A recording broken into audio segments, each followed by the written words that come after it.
I will never forget the night I opened my own front door and found my parents shivering outside. Their lips were blue from the cold. My father clutched his chest where a long scar still stretched across from his recent heart surgery. My mother's hands shook from arthritis so badly that she could barely keep her coat closed. And behind them through the windows I saw strangers laughing and drinking inside. It was my house, but my husband's family had taken it over for themselves. They changed the locks without telling me. They threw a lavish party with guests I had never met. And they left my elderly parents locked outside, as if they were beggars on the street. That was the night everything changed. That was the night I swore they would never get away with it. Before I tell you how I fought back, let me ask you something. What would you do if someone treated your parents like strangers in your own home? Please like this video and subscribe if you want to hear how this story unfolds. Now let me take you back to where it all began. My name is Jennifer. I am 34 years old and I live in Boston. Nothing in my life could have prepared me for that night. I grew up in a small working-class family. My father, Martin, spent over 30 years as a mechanic. His hands were always rough from the work, but they were gentle whenever he held mine. My mother, Linda, worked long shifts at a grocery store. Even when money was tight, she somehow managed to put food on the table.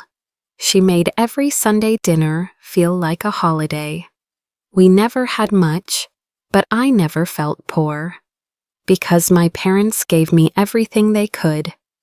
When I got into college with a partial scholarship, they emptied the little savings they had. They never once complained. They never once made me feel guilty. They only told me that they were proud. When I landed my first job in marketing, my father framed my business card and stuck it to the fridge. He told everyone that his daughter had exceeded every dream he ever had for her. That is the kind of love I was raised with. So when my father developed heart problems in his 60s, it broke me. 8 months before that terrible night, he underwent triple bypass surgery. His recovery was fragile. He needed medication at precise times each day. He needed to avoid the cold. And yet, on that evening he was locked out of the house he thought of as my safe place. He was left outside to freeze. And my mother, she had lived with severe arthritis for over a decade. Simple things like opening jars or turning door handles had become a painful struggle. Still, she always smiled. Still, she always told me not to worry. That night when I saw her shaking on my porch, my chest filled with rage. This was not some misunderstanding. This was cruelty. It was a line that should never be crossed, and the people who crossed it were the very ones who claimed to be my family, my in-laws, the people I had once hoped would welcome me. Instead, they humiliated me. They humiliated my parents, and they betrayed my trust in a way I will never forget. That night was the spark that lit the fire. It set me on a path of anger, but also of strength. I knew I would fight back. I knew I would take control. And most of all, I knew I would make sure my parents were never treated that way again. This is the story of how I took everything back, how I reclaimed my home, how I confronted the people who tried to erase me, and how I discovered what family really means. Stay with me, because the truth is darker and more shocking than you can imagine. And it all began with that locked door. I told you that my parents gave me everything. Let me show you exactly what I mean. Growing up, We did not have much money. We lived in a small 2-bedroom house in a working-class neighborhood outside Boston. The walls were thin, the carpet was old, and the heater broke almost every winter. But to me that house was filled with love. My father Martin worked long days as a mechanic. He came home smelling like oil and metal. His hands were always cracked and rough. But when he held my hand, they felt safe. He taught me how to ride my bike. He taught me how to change a tire. And he taught me that hard work and honesty were the only things that mattered. My mother Linda had her own battles. She worked long shifts at a grocery store. On weekends, she clipped coupons and stretched every dollar. Yet somehow she made our dinners feel like feasts. Every Sunday, she roasted chicken or made her famous chili. The neighbors would drop by, and suddenly our tiny kitchen was filled with laughter. That was my childhood. We did not have much, but I never felt poor. When I got into college, I only had a partial scholarship. Without hesitation, they emptied the little savings they had. My father picked up extra shifts even when his back ached. My mother sold jewelry she had kept since her own wedding. They never complained, not once. Instead, they called me every week to remind me how proud they were. When I graduated, my father cried harder than I did. When I got my first job in marketing, he framed my first business card and taped it to the fridge. He would show it to anyone who walked in. That was who they were. They lived with so little, but they gave me everything. That is why that night hurt so much.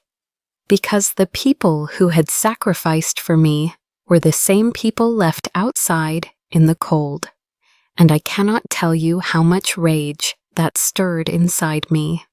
8 months before that night, my father had undergone triple bypass surgery. He was still recovering. Every day he needed his medication at the same exact time. He needed to avoid stress. He needed warmth.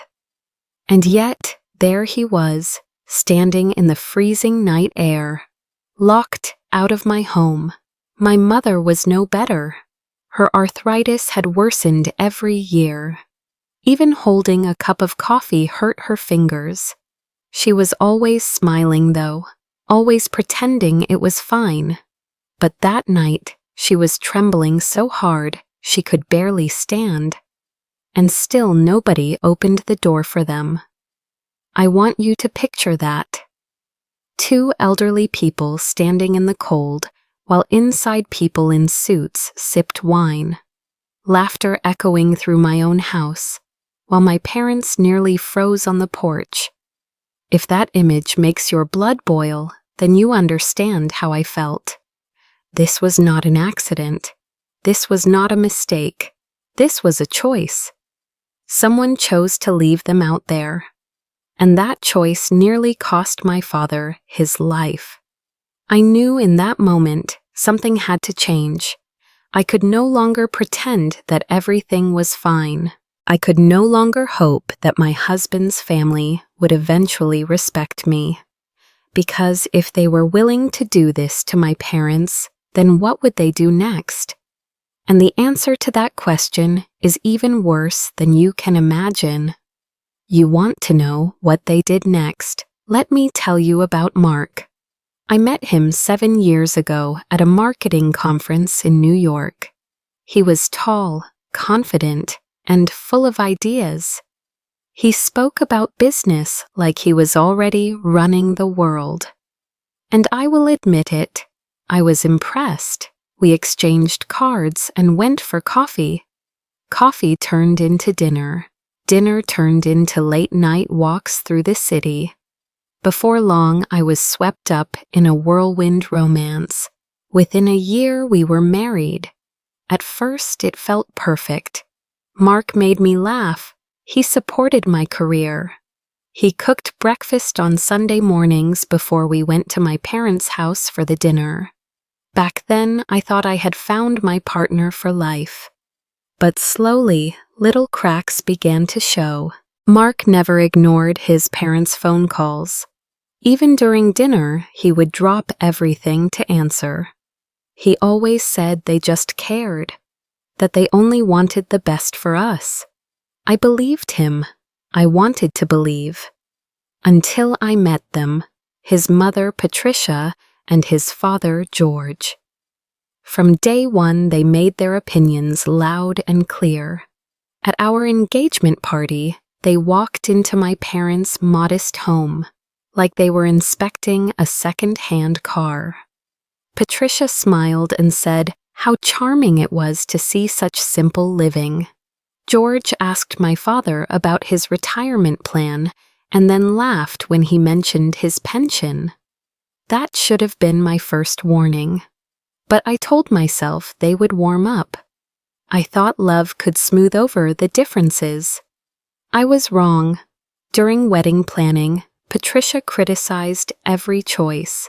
She sneered at my idea of wildflowers for my bouquet. She told me I clearly had no experience with proper weddings. She said she would handle it, so I would not embarrass Mark. George backed her up like a bodyguard. And Mark? He said I was overreacting. He told me they just had strong opinions, that it was easier to let them have their way. I let it go, because I wanted peace. I wanted to believe that once the wedding was done, it would get better. But it did not. When Mark and I finally bought a house in the suburbs, I thought it was a fresh start.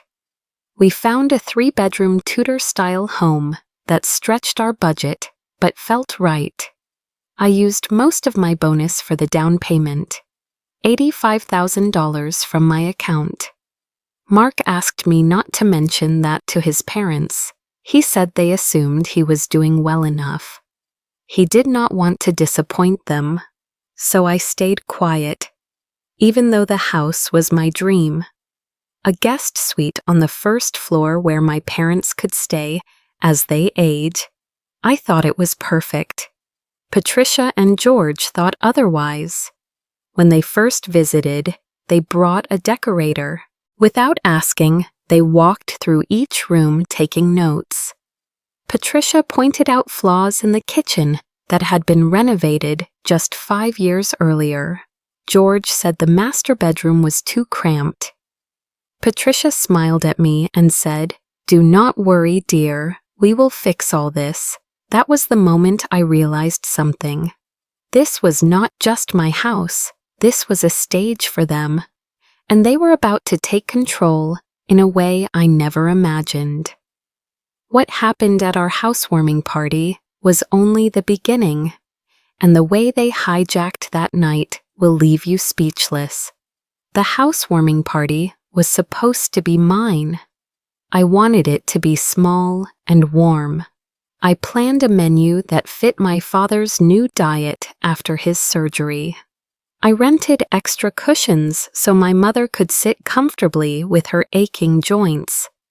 I made sure the guest list was filled with people who had supported us, close friends, my coworkers, and of course both families. It was supposed to be a night to celebrate a new chapter, but Patricia had other plans. 3 days before the party, Mark casually mentioned that his mother had invited a few friends. He said it was just 4 or 5 couples. I was not thrilled, but I told myself it would be fine. What is a few more people right? I wanted peace. I wanted harmony. That was my mistake. Because on the morning of the party, the doorbell rang. I opened it, and there stood Patricia and George. Behind them were not 4 or 5 people. There were at least a dozen, all dressed like they were attending a gala. They carried wine bottles and wrapped gifts. Patricia swept inside with a bright smile. "Surprise," she said. "We thought we would make a full day of it." Important people want to see the house. I froze. Mark appeared moments later, already dressed in a suit and tie. That was when I realized this was no surprise for him. He had known, and he had kept it from me. Within an hour, everything I had prepared was gone. Patricia replaced my handmade centerpieces with expensive floral displays. George directed men carrying in cases of wine. A catering van pulled up and uniformed servers began unloading trays of food I never ordered. My photos, my decorations, even the chair I had set up for my mother. All of it disappeared. Patricia called it elevating the event. I called it taking over my life. Guests arrived one after another, most of them strangers, business associates of George, political connections of Patricia. They shook Mark's hand and congratulated him on his beautiful home. No one even looked at me. I was standing in my own living room, but I felt like a guest, or worse, a servant. Everywhere I turned, Patricia was giving orders. She told people this was Mark's house. She talked about renovations they were planning. She even pointed at the first-floor guest suite and said it would make a perfect library. The guest suite I had chosen for my parents. I tried to pull Mark aside. I whispered what is happening. He brushed me off. He said these people were important for our future. He said his mother was just enthusiastic. Enthusiastic. That word rang in my ears, because to me it felt like an invasion. By the time evening came, the house was unrecognizable, and my parents had not even arrived yet. I had planned to pick them up myself, but Patricia had already decided they should not come. She told Mark that the event had become too formal. She said maybe another time, and that decision, that one cruel choice, was about to push everything past the point of no return. Because when my parents showed up anyway, the real nightmare began. By the time my parents arrived, the sun was setting. The street was lined with luxury cars. A valet in a red jacket stood at the driveway like this was some high-end gala. When I pulled up with them, the young man frowned and asked if we were here for the Cunningham dinner. I stared at him. This was my house. My father tried to smile as he stepped out of the car. He was wearing the sweater I had given him for Christmas. My mother had gone to the salon that afternoon to have her hair done. They looked so proud, so excited, and I felt sick to my stomach because I knew something was wrong. When we reached the front door, I rang the bell. The music inside was loud, but I knew they heard it. I rang again, then knocked harder. Through the glass, I saw shadows moving, people walking by. But nobody opened the door. I pulled out my keys and tried the lock. It did not turn. At first, I thought maybe I was just nervous. I tried again. Still nothing. That was when it hit me. The lock had been changed. Someone had changed the locks to my own home. My mother pulled her coat tighter around her shoulders. Her lips had already started to turn blue. My father pressed a hand against his chest. He told me he was just winded, but I could hear the strain in his voice. Panic clawed at my throat. I dialed Mark, straight to voicemail. I texted him. No answer. I could not believe it. I could not accept that this was happening. 10 minutes passed, then 15. My father sank down on the front steps. My mother tried to rub warmth into his hands. I wanted to scream. I wanted to kick the door in. Instead, I told them to wait while I checked the back. When I rounded the corner, I saw the patio had been turned into an extension of the party. Heat lamps glowed. Guests in formal clothes sipped champagne under twinkling lights strung across the yard. Through the glass doors, I saw servers carrying trays of food, and there was Patricia holding court like a queen. I knocked on the glass. A waiter frowned and told me to use the front. I said, "This is my house. My parents are freezing outside. My father needs his medication now." Patricia spotted me. She walked over slowly. Her face darkened when she saw me. She mouthed the words, "Not now," and waved me away. I begged her, "Please open the door. My father is sick. My mother is shaking. We need to come in." She pressed closer to the glass and said in a low voice, "This is not a good time. Take them to dinner and come back after 11. My jaw dropped. I could not process that level of cruelty. Behind her, I saw Mark laughing with a group of men. He did not even notice us. I felt rage boiling inside me, so I made a choice. If no one would let us in, I would find another way. I spotted a basement window, cracked open. I pushed it wide and crawled through. The frame scraped my arm. My ankle twisted when I hit the floor. But I did not care. I sprinted upstairs. I unlocked the front door and pulled my parents inside. My father was pale. My mother could barely stand. I ran to the kitchen and found his medication behind trays of food that were not mine. He swallowed the pill with shaking hands. The room went silent. Dozens of strangers stared at us. Patricia marched over and hissed, "What is the meaning of this scene?" I looked her straight in the eye. "This is my house, and if my father collapses tonight, it will be on your conscience." At that exact moment, my father clutched his chest, his face twisted in pain, and that was when everything exploded. My father's face went gray. He gasped and pressed a hand to his chest. My mother screamed his name. I dropped to my knees beside him.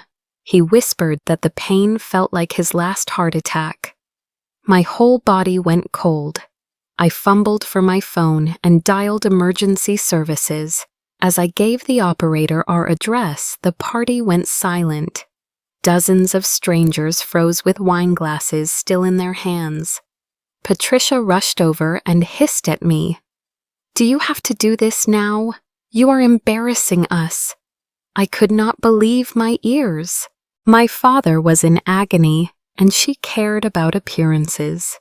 I shouted back that if my father died tonight, it would be on her. George appeared and tried to wave it off. He said my father was just tired, that he would be fine. The paramedics arrived within minutes. They pushed through the crowd and surrounded my father. They checked his vitals and shook their heads. One of them told me he was showing signs of hypothermia and cardiac distress. They strapped him onto a stretcher. My mother clutched his hand. With tears rolling down her cheeks, I rode in the ambulance with them. The sirens wailed through the night. My heart felt like it was breaking into pieces. At the hospital, doctors rushed him into emergency care. A nurse wrapped my mother in blankets. She had mild hypothermia herself. I sat there, shaking with rage. How could people who called themselves family do this? How could Mark let it happen? Hours passed before I heard news. The doctor told me my father had stabilized, but it was close. He said 30 minutes more in the cold, and he might not have survived. When I finally sat down to breathe, my phone buzzed. It was Mark. "Are you coming home soon?" he asked, as if I had just been delayed in traffic. I told him my father was in the hospital, that I was staying with him. He sighed and said the party was winding down. He called my exit dramatic. Dramatic. I hung up before I said something I could not take back. Later that night, as I sat beside my parents' hospital beds, I made a promise. I would never allow this again. They had crossed a line that could not be undone, and I knew I had to fight back. The next morning, I returned to the house. The carpets were stained with wine. The coffee table was burned with cigarette marks. Patricia and George were sitting on the couch like nothing had happened. Mark sat at the kitchen island looking tired and guilty. Patricia smiled at me and said we should talk about how successful the party had been. She said one of the guests wanted to connect Mark with a senator's office. I looked at her and realized I was dealing with people who felt no shame, no guilt, nothing. And that was when I decided to take matters into my own hands. Because if I wanted justice, I would have to create it myself. And the first step was uncovering what else they had been hiding from me. I knew they were hiding something. I could feel it, the way Patricia spoke about the house as if it belonged to her. The way George ordered contractors around like he had signed the deed himself. Even the way Mark avoided my eyes whenever money came up. I decided to dig, and what I found left me shaking with rage. The first clue came from our joint bank account. I logged in one morning and saw that $35,000 had disappeared. The withdrawal had been made 3 days before the party. Mark had not told me a single word. When I called the bank, they said he had taken it out in person. The teller wrote down home improvements as the reason, but no improvements had been discussed with me. Then I checked our shared email folder. There it was, a receipt for catering services totaling $22,000. Addressed to George, not to Mark, not to me, to George. It felt like a punch to the gut. They had used my money. They had planned this takeover from the start. And they had not even tried to hide it. I searched further and discovered something even worse. In Mark's office, I found a folder labeled House Modifications. Inside were contractor quotes, not just for small changes, for major renovations, plans to rip out the guest suite and turn it into a library, plans to turn my office into another guest bedroom for visitors. As if I did not exist. Tucked in the back was a half-filled form for change of address. The new address was mine, and the names listed were Patricia and George. My stomach flipped. They were not just invading my house for one night. They were planning to move in. Full-time. Without even asking me, I took pictures of everything. I called my friend Vanessa, who worked in family law. She came over that same afternoon and told me something I had not thought about. She said what they did could count as elder neglect because of what happened to my father. She said the financial withdrawals were suspicious at best and illegal at worst. She told me I had leverage. For the first time in weeks, I felt hope. Not because of revenge, but because finally I had proof. The next step was clear. I arranged a meeting at my attorney's office, neutral ground. No more screaming matches in my living room. No more pretending things were fine. Patricia and George showed up dressed like they were attending a board meeting. Mark sat beside them, looking pale. George started the moment he sat down. He said this was unnecessary, that family matters should stay private. But my attorney laid out the documents one by one. The bank withdrawals, the catering receipt, the contractor quotes, the medical report from the hospital that spelled out cardiac distress and hypothermia. Patricia's smile slipped. George crossed his arms but said nothing. Mark finally looked at me and whispered, "What do you want from us?" I stared at him, and I knew exactly what I wanted. And what I demanded next changed everything. I looked straight at Mark. I told him I wanted every dollar returned. I wanted all medical bills covered. I wanted written proof that no changes could be made to the house without my consent, and I wanted his parents out of my life for good. Patricia gasped like I had slapped her. George turned red with anger, but Mark surprised me. He agreed. Right there in front of them, he said yes. Yes to returning the money. Yes to paying the hospital. Yes to cutting the cord from his parents. For the first time, I saw fear in Patricia's eyes, because she realized she had lost control. Over the next few weeks, the money was returned, the contracts were signed, and I changed the locks again. This time for good. Mark started therapy to face the grip his parents had over him. I stayed with my parents while I watched to see if he would really change. I was not sure if our marriage would survive, but I knew one thing.